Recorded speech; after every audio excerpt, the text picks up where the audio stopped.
রক্ত পরীক্ষার মাধ্যমে সংকটাপন্ন রোগীকে মৃত্যুর হাত থেকে ফিরিয়ে আনা সম্ভব। মাত্র 4 ধরনের রক্ত পরীক্ষার ফলাফল থেকেই মিলবে মৃত্যুর সম্ভাব্য ভবিষ্যৎবাণী এবং সে অনুসারেই চলবে চিকিৎসা। সম্প্রতি ফিনল্যান্ড ও এস্তোনিয়ার যৌথ গবেষক দলের এই গবেষণাকর্মের ফলাফল +1 সাময়িকীতে প্রকাশিত হয়েছে। গবেষক দল 5 বছর ধরে 20,000 মানুষের উপর পরীক্ষা চালিয়ে এই সিদ্ধান্তে উপনীত হয়েছেন। পরীক্ষার প্রায় প্রতিটি ফলাফলে দেখা গেছে একজনের মৃত্যু কতটা কাছে বা তার বিপদ কতটা তা নির্ণয় করতে সক্ষম হয়েছেন বিজ্ঞানীরা।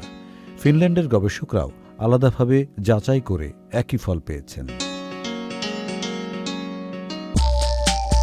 সুখবর প্রতিদিন।